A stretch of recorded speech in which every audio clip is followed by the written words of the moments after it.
I gave her everything, and she gave herself to the man I was paying to teach her. That sentence has burned itself into my brain. It doesn't fade. It doesn't get quieter. It just waits. It waits for the quiet moments.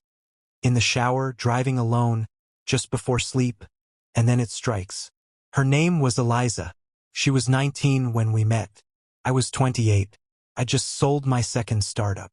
She was working part-time at a bookstore and scribbling short stories into a leather notebook between shifts. There was something about her curious eyes, that effortless intelligence. You know the type. A girl who quotes Sylvia Plath and actually understands her. She told me she wanted to study literature but couldn't afford it. Parents were unsupportive. She was thinking of giving up. So I stepped in. I told her, I'll pay. All of it. Tuition, books, rent, everything. You don't owe me anything. Just promise me you'll go after what you love. She hugged me so tight I could feel her ribs.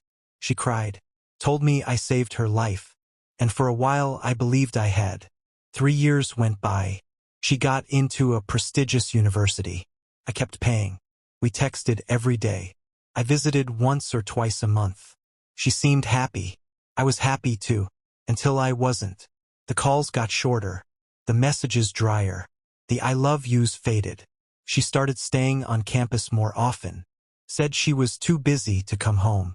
Group projects, essays, guest lectures. But something was off. I remember the first real crack in the illusion. I surprised her with a visit. She wasn't home. Her roommate, clearly uncomfortable, told me Eliza had gone on a weekend retreat with her professor, a literature conference. His name? Dr. Patrick Voss, 45, married, head of the English department, and the man I'd shaken hands with at a scholarship dinner 6 months prior. I didn't want to believe it.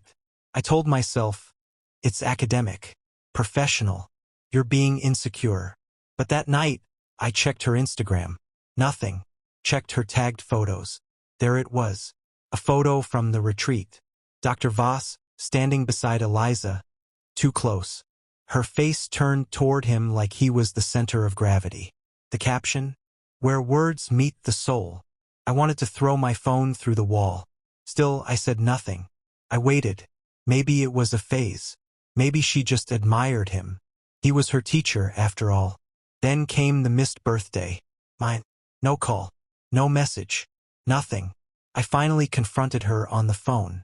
I asked if she was seeing someone. She paused. Then said, it's complicated. No denial. No shock. Just tired resignation.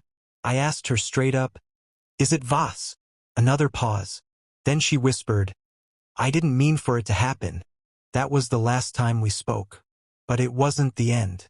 3 weeks later, I got an envelope in the mail. No return address. Inside was a wedding photo. Eliza, in a white dress, standing beside Dr. Voss. The same Vermont retreat in the background. Red leaves. Smiling like she'd won. No note. No explanation. Just the photo. I was still paying her tuition. You'd think that was rock bottom. But it wasn't. Rock bottom was running into her mother 6 months later at a bookstore. She had no idea about the wedding. Thought Eliza was still with me. When I told her what happened, she gasped and whispered, but she told us you stopped supporting her, that you became controlling, toxic. That's when it hit me. Not only did she leave me, not only did she marry her professor in secret, she rewrote the story, turned me into the villain of a narrative I funded. She used me as a stepping stone, then buried me under her own rewritten truth. I went dark after that, deleted social media, took a break from work. I lost myself for a while, not just because of her, but because I didn't recognize who I had been in that relationship. A man who confused love with rescue, who thought giving everything meant he'd be chosen. I wasn't. A year has passed. Eliza now writes essays about feminine voice in patriarchal literature. She gives talks on power dynamics in academia. The irony is so thick I could choke on it. Do I still love her? No. But I still remember the girl in the bookstore. The one who smiled when I bought her tea and called Hemingway an overrated drunk. That girl haunts me more than the woman she became. I don't want revenge. I don't even want closure. I just want peace. And maybe one day she'll look back. Not with regret, not with guilt, just with honesty. Maybe she'll realize I wasn't trying to control her. I was just trying to believe in something. And maybe that's the cruelest part. She taught me how to believe, then taught me how it feels when belief breaks. But I'm healing. Slowly. One truth at a time.